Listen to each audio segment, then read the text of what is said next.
Okay, now here's what Canon 3 in the East is. So in the Eastern Orthodox churches, this is Canon 3. And in some lists, even outside of Eastern Orthodoxy, you might see this as Canon 3. And this is a very, very debatable canon. This is the one that Pope Damasus shoots down. This is the basis for a lot of disputes that come after this council.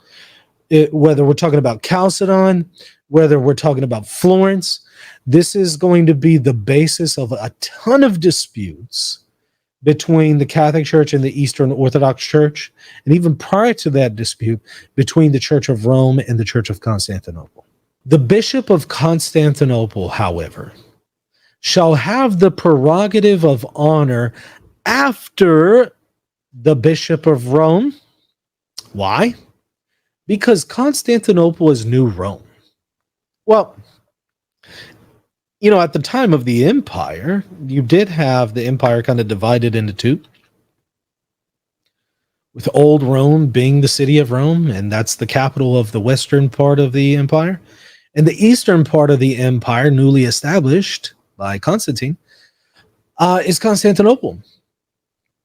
And so because you have the Eastern Emperor there in Constantinople, all of a sudden this becomes a really important city. Prior to that, it was not important, and the bishop of that city was a nobody.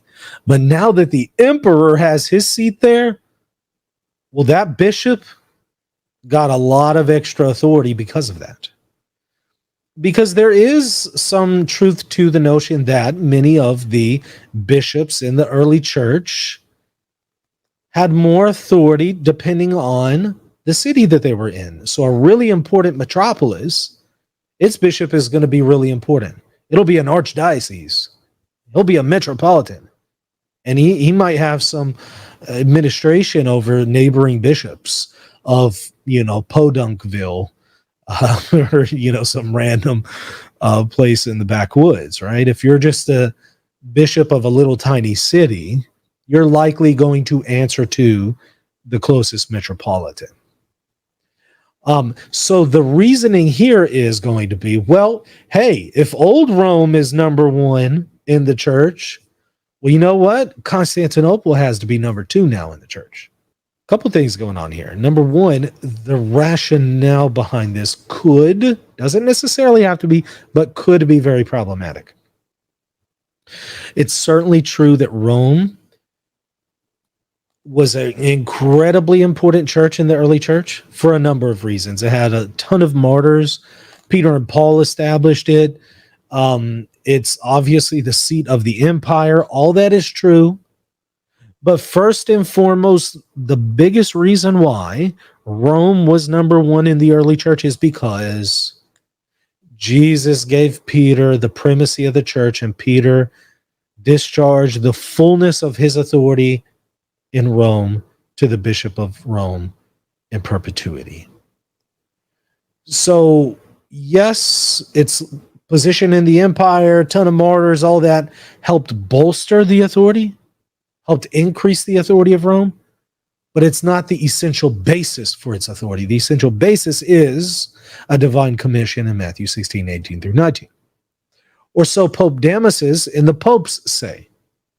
One of the reasons why Damasus shut this canon down is, he says, in the year 382 in a local council in Rome, he says, Rome does not have its authority because of any kind of canon from an ecumenical council or a council or none of that. No, Rome has its authority because Jesus said to Peter, on this rock I'll build my church, and because he established his church on Peter, and it's the bishops of Rome who succeed Peter in that authority.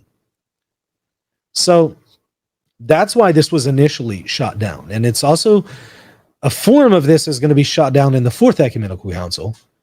And you're not going to have this notion that Constantinople is second in the order of churches.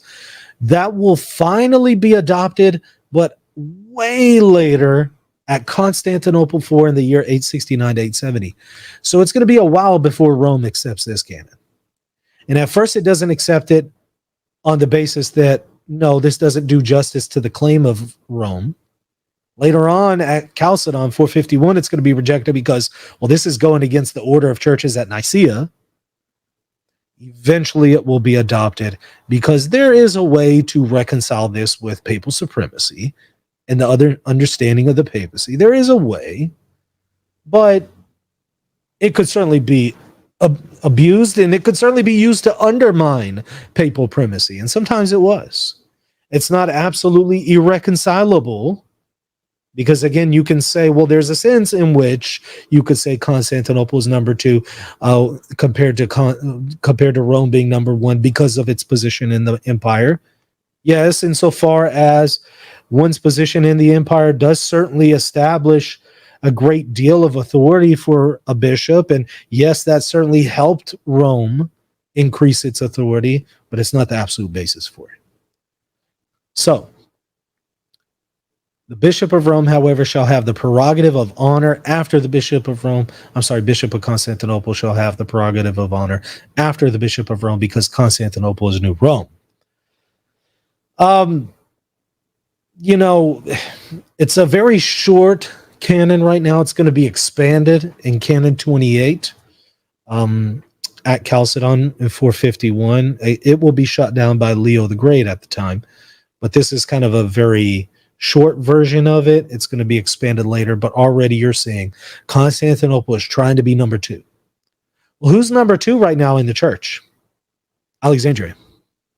According to Nicaea, the order of churches is Rome, Alexandria, Antioch. Why? Because all three of those churches are established by Peter in one way or another. Alexandria, because it was established through Mark, his disciple, and Antioch, because Peter actually established the See of Antioch.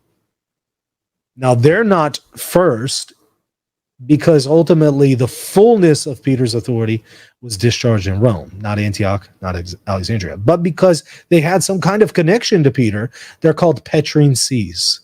And because they're Petrine sees, they had some connection to Peter, they're seen as the top three. After that, you have Jerusalem.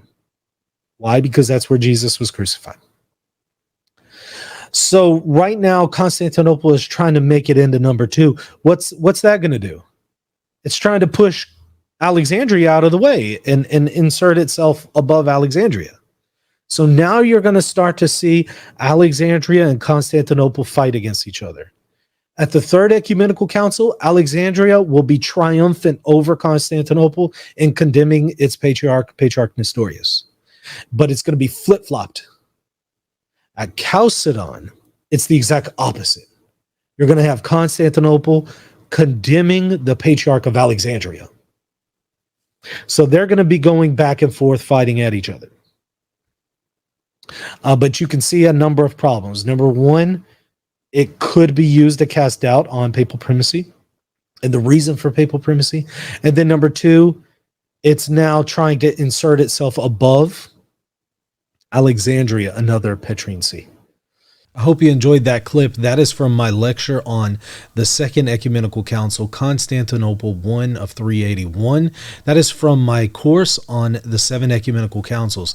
If you enjoyed that and you want to get full access to it, visit ctresearch.org.